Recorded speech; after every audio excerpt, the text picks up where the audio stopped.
Hello students, चलिए आपकी नई यूनिट स्टार्ट करते हैं अपन। आपकी एलगी वाली बुक की यूनिट 3। ठीक है, यूनिट 3 में आपके किसके बारे में पढ़ेंगे अपन? ब्रायोफाइटा। ठीक है, देखो शैवालों के बारे में अपन पढ़ चुके हैं। अब नेक्स्ट प्लांट कौन से आते हैं? ब्रायोफाइटा। तो ब्रायोफाइटा के लक्षण एवं उसकी थैलस की संरचना। तो एक वर्ड आता है ब्रायोलॉजी। क्या होता है?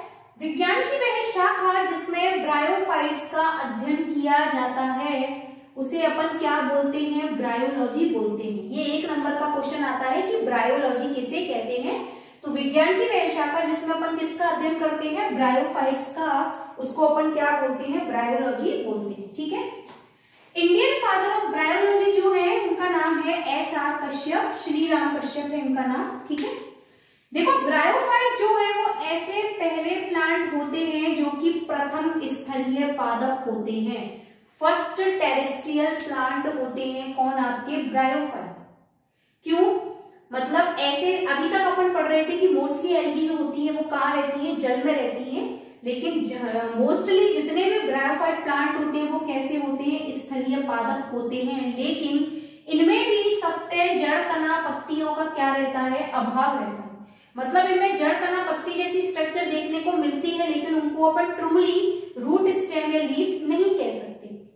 साथ ही साथ इनमें संवहन ऊतक, जाइलम और फ्लोएम भी अनुपस्थित होते हैं।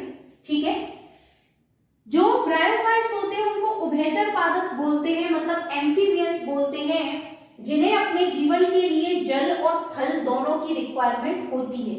मतलब रहते तो ये थल पर है, पर इन्हें निषेचन करने के लिए किसकी जरूरत होती है? जल की जरूरत होती है। इसलिए इन प्लांट को क्या बोलते हैं अपन? उभयचर पादप बोलते हैं। ठीक है, ब्रायोफाइट जो है वो मोस्टली ठंडे और नम छायादार स्थानों पर पाए जाते हैं।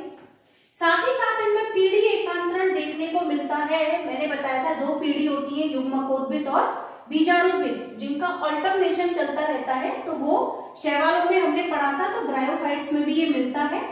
इनका थैलस जो होता है वो मोस्टली कैसा होता है? युग्मकोद्भिद प्रकार का होता है, अगुणित होता है, जो कि पृष्ठीय सतह और अधर सतह से मिलकर के बना होता है। मतलब इनमें डोर्सल सरफेस मिलती है और एक आपकी वेंट्रल सरफेस पाई जाती है।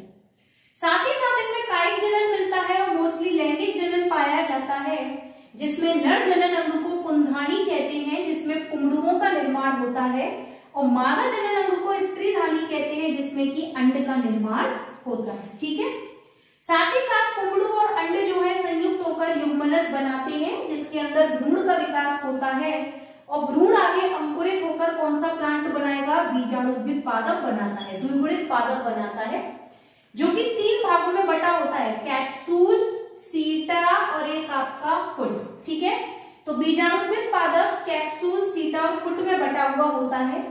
यहाँ जो कैप्सूल होते हैं उसके अंदर द्विगुणित बीजाणु पाए जाते हैं, जो आगे जाकर उनमें द्विगुणित बीजाणु यदि मात्र कोशिका है तो वो अर्धसूत्री विभाजन करके अगुणित गुरु बीजाणु बनाती है। ठीक है, लेकिन मोस्टली कैप्सूल में कैसे गुरु बीजाणु पाए जाते हैं? द्विगुणित बीजाणु पाए जाते हैं। तो ब्रायोफाइट्स के मेन कैरेक्टर क्या हो गए कि विज्ञान की वह शाखा जिसमें ब्रायोफाइट्स का अध्ययन करते हैं उसको ब्रायोलॉजी कहते हैं। SR कश्यप जो है वो इंडियन फादर ऑफ ब्रायोलॉजी है। सत्ते, जड़, तना, पत्ती नहीं पाई जाती, संवहन ऊतक नहीं पाए जाते। ये उभयचर पादप होते हैं, जिन्हें निषेचन के लिए जल की जरूरत होती है। इनमें पीढ़ी एकांतरण पाया जाता है, कायिक जनन और लैंगिक जनन उपस्थित होता है, जिसमें नर जनन को कुंधानी और मादा जनन को स्त्रीधानी कहते हैं। बीजाणुद्भिद पादप कैप्सूल, फुट और सीटा में विभेदीकृत होता है, जिसमें कि द्विगुणित बीजाणु पाए जाते हैं।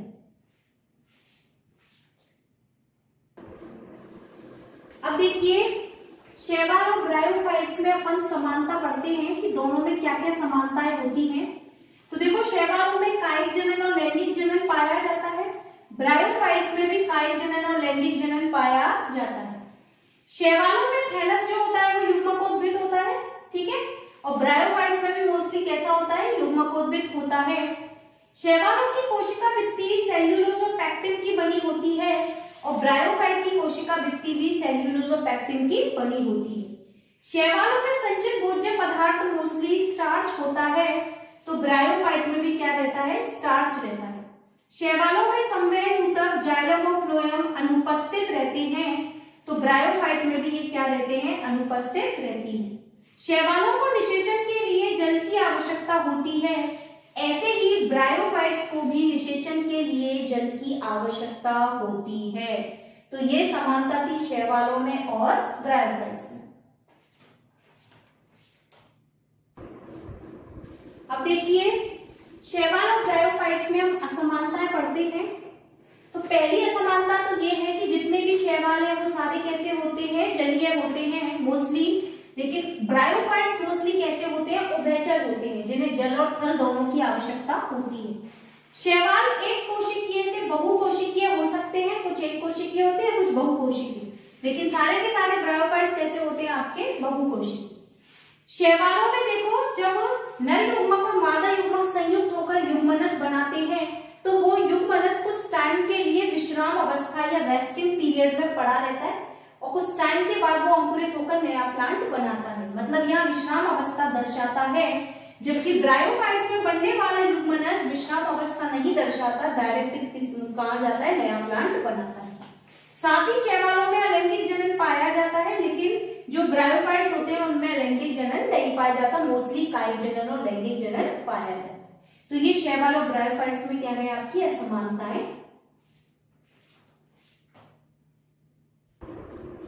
अब देखिए अब स्टार्ट करते हैं ब्रायोफाइट्स में जनन। तो मैंने बताया था या दो जनन होता है, या तो कायिक जनन या लैंगिक जनन। सबसे पहला कायिक जनन, इसमें सबसे पहला आता है वृद्धि बिंदु के द्वारा। ये इंपॉर्टेंट पॉइंट्स हैं, देखिए कई बार क्या होता है, ये जो मान लीजिए रिक्शिया है उसका थैलस है, ऐसा दिखाई देता है। ये रिक्शिया के थैलस के ऊपरी भाग पर एक बिंदु पाया जाता है जिसको क्या बोलते हैं, वृद्धि बिंदु कहते हैं। ठीक है, कुछ टाइम के बाद इसके थैलस का जो निचला वाला भाग है या आधारीय भाग है वो क्या होने लगता है, गलने लगता है, और ऊपरी वाला भाग इसके निचले वाले भाग से क्या हो जाता है, अलग हो जाता है। लेकिन ऊपरी वाले भाग में कौन मौजूद था, वृद्धि बिंदु, जो अनुकूल परिस्थितियां आने पर एक पूर्ण थैलस का क्या कर लेता है, निर्माण कर लेता है। कायिक जनन ही हुआ कि प्लांट के किसी भाग से नया क्या बन गया, प्लांट बन गया। ठीक है, रिक्शिया मार्केंशिया में देखने को मिलता है। दूसरा आता है अपस्थानिक शाखाओं के द्वारा। तो थैलस की निचली पर्व संधियों से एक शाखाएं निर्मित होती हैं जिनको अपस्थानिक शाखाएं कहते हैं, जो कि अनुकूल परिस्थितियां आने पर मात्र पादप से अलग होकर एक नया प्लांट या नया ब्रायोफाइट्स का निर्माण कर देती। तो ये था वृद्धि बिंदु के द्वारा और अपस्थानिक शाखाओं के द्वारा। आगे आता है देखिए तीसरा कायिक जनन में प्रोटोनेमा के द्वारा। यहां मैंने एक प्लांट बनाया है बीजाणुद्विक पादप, जिसके 3 भाग मैंने बताए थे, कैप्सूल, सीटा और एक आपका फुल। ठीक है, कैप्सूल वाले भाग में कौन पाए जाते हैं, बीजाणु। अनुकूल परिस्थितियां आने पर कैप्सूल वाला भाग खुलता है, जिससे कौन भाग मुक्त होते हैं, बीजाणु। और बीजाणुओं में से एक तंतुनुमा संरचना निर्मित होती है। इस तंतुनुमा संरचना को ही क्या कहते हैं अपन, प्रोटोनेमा, जो आगे जाकर अंकुरित होकर एक नया थैलस का निर्माण करती है। ठीक है, नेक्स्ट आता है जेमा के द्वारा। देखो कुछ लोग इसको जेमा बोलते हैं, कुछ लोग इसको गेमा बोलते हैं, तो जो मन चाहे आप बोल लो, गेमा के द्वारा या जेमा के द्वारा। तो जो कुछ ब्रायोफाइट प्लांट्स हैं उनकी अधर सतह पर, याद रखना कौन सी सतह पर, अधर सतह पर एक कपनुमा संरचना पाई जाती है जिसको क्या बोलते हैं, जेमा कप बोलते हैं। और जेमा कप के ऊपरी भाग पर कौन उपस्थित होते हैं, जेमा। साथ ही साथ यहाँ हेयर लाइक स्ट्रक्चर भी पाए जाते हैं जो आर्द्रता ग्राही होते हैं। ठीक है, अनुकूल परिस्थितियां आने पर ये जेमा पादप से अलग होते हैं और अंकुरित होकर नया पादप बनाते हैं। और आता है आपका पत्र प्रकलिकाओं के द्वारा। कुछ ब्रायोफाइट प्लांट्स की मूलाभास की निचली पर्व संधियों से भोज्य पदार्थ संचित करके कलिका समान संरचनाएं निर्मित होती हैं, जिनको पत्र प्रकलिकाएं कहते हैं, जो मात्र पादप से अलग होकर अनुकूल परिस्थितियां आने पर अंकुरित होकर एक नया पादप बनाती है, जैसे रिक्शिया और मार्केंशिया। ठीक है, तो ये था आपका कायिक जनन कंप्लीट। आगे देखिए ब्रायोफाइट्स में लैंगिक जनन। लैंगिक जनन में नर जननांग भाग आपका क्या होता है, पुंधानी। ठीक है, तो पुंधानी में क्या होता है, जैसे ये मार्किंशिया है, तो मार्किंशिया के थैलस जो है उसकी पृष्ठ सतह पर एक संरचना पाई जाती है, इसको पुंधानी धर बोलते हैं, जिसके शीर्ष भाग पर किसका निर्माण होता है, पुंधानी का, और पुंधानी के अंदर कौन बनते हैं, पोंगड़ू। ठीक है, ऐसे ही ये रिक्शिया है, इसकी ये पृष्ठ सतह है, और इसमें पृष्ठ सतह के अंदर की तरफ कौन होती है, पुंधानी धर, और पुंधानी धर पर कौन लगी हुई होती है, आपकी पुंधानी। ठीक है, ऐसे ही देखिए पुंधानी के बाद आती है स्त्रीधानी। तो मार्किंशिया की ब्रायोफाइट्स की जो स्त्रीधानी होती है, स्त्रीधानी के देखिए दो भाग होते हैं, मोस्टली दो भागों में से ऊपरी भाग जो होता है वो ग्रीवा कहलाता है, जिसको नेक कहते हैं, और निचला वाला भाग जो है वो अंडा कहलाता है, जिसको अपन इंग्लिश में वेंटर कहते हैं। ठीक है, ग्रीवा जो है, ग्रीवा वाले भाग में लगभग 4 से 6 एनसीसी कोशिकाएं पाई जाती हैं, जिनको ग्रीवा नाल कोशिका कहते हैं, और जबकि वेंटर वाले भाग में मोस्टली एक तो बीसीसी मिलती है और एक एग सेल मिलती है। बीसीसी मतलब अंडा नाल कोशिका या वेंटर कैनाल सेल। ठीक है, ये देखिए ये मार्किंशिया की स्त्रीधानी है। तो मार्किंशिया की जब अपन स्त्रीधानी देखते हैं तो यहाँ देखिए ऊपरी वाले भाग में, वैसे ऊपरी वाला भाग ग्रीवा होता है और निचला वाला भाग क्या होता है, अंडा, लेकिन यहाँ देखिए ये इसका ग्रीवा वाला भाग है। ठीक है, जिसमें एनसीसी मिलती है, और ऊपर वाला भाग जो है वो इसका अंडा वाला भाग है, जिसमें कौन मिलती है, एक्सेल मिलती है। ऐसे ही यहाँ देखिए रिक्शिया में देखो ये जो है रिक्शिया के अंतर्गत ये वाला जो भाग है इसका, वो तो होता है इसका वेंटर वाला भाग या अंडा वाला भाग, और ऊपर वाला भाग क्या कहलाता है, ग्रीवा कोशिका, ग्रीवा भाग। ग्रीवा भाग के अंदर एक तो कवर सेल मिलती है, और साथ ही कौन सी मिलती है, नेक कैनाल सेल या ग्रीवा नाल कोशिका। और जो वेंटर वाला भाग है या अंडा वाला भाग है, इसमें एक तो मिलती है अंडा नाल कोशिका या वेंटर कैनाल सेल, और जिसके नीचे कौन पाई जाती है, एग सेल या आपकी अंड कोशिका। ठीक है, इनके बारे में डिटेल में, इनकी स्ट्रक्चर के बारे में अपन रिक्शिया और मार्किंशिया में पढ़ेंगे। तो रिक्शिया और ये मार्किंशिया, तो स्त्रीधानी में याद रखना दो भाग होते हैं, एक तो ग्रीवा वाला भाग होता है नेक, और एक वेंटर वाला भाग, और एग सेल हमेशा किसमें मिलती है, अंडा वाले भाग में मिलती है, और इसी में वेंट्रल कैनाल सेल मिलती है, और नेक वाले पार्ट में कौन मिलती है, एनसीसी या ग्रीवा नाल कोशिका।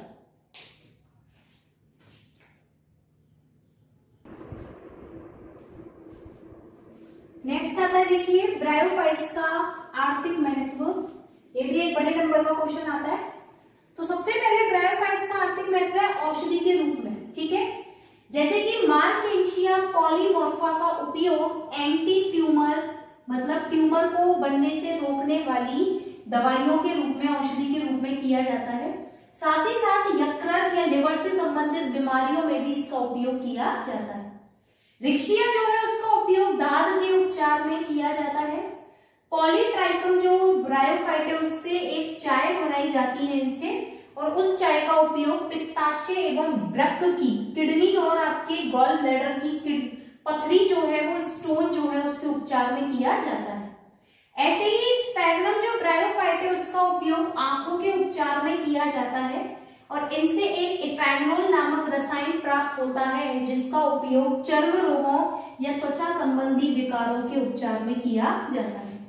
फिर आता है प्रतिजैविक पदार्थ के रूप में या एंटीबायोटिक्स के रूप में। तो ब्रायोफाइट्स का उपयोग जीवाणु या वायरस की वृद्धि को रोकने में भी किया जाता है, जैसे कि लिवरबर्ट एक ब्रायोफाइट है जिससे लुनुलरिक अम्ल प्राप्त होता है, इसका उपयोग कवक की वृद्धि को रोकने में किया जाता है। फिर आता है भोज्य पदार्थ के रूप में, जैसे पॉलीट्राइकम ब्रायोफाइट्स को कैप्सूल में भरकर मुर्गियों को भोज्य पदार्थ के रूप में दिया जाता है। और चीन में जो स्पैग्नम ब्रायोफाइट है उससे क्या बनाई जाती है, ब्रेड बनाई जाती है। चौथा आता है ईंधन के रूप में। पोलैंड, रूस व जर्मनी में मोस्टली ब्रायोफाइट का उपयोग ईंधन के रूप में या जलाने वाली सामग्री के रूप में किया जाता है। जैसा एक ईंधन है आपका पीट कोयला, ये इंपॉर्टेंट है। पीट कोयला जो है वो किससे प्राप्त होता है, स्पैग्नम से प्राप्त होता है।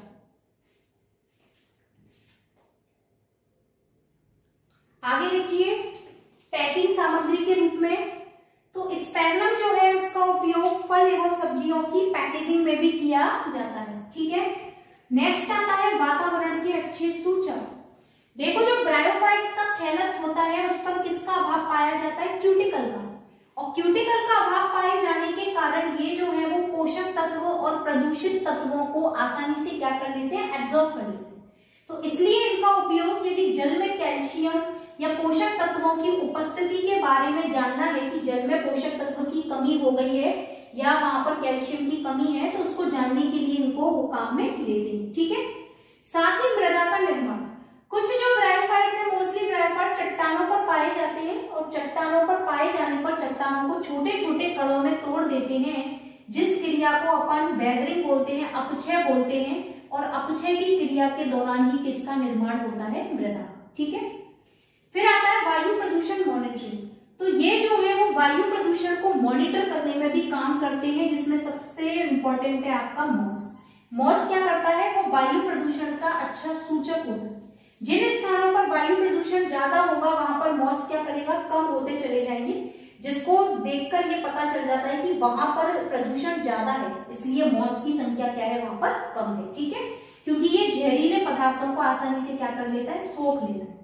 तो ये थे कुछ आपके ब्रायोफाइट्स के आर्थिक महत्व, जो इंपॉर्टेंट टॉपिक है आपको अच्छे से पढ़ने हैं। ठीक है, थैंक यू।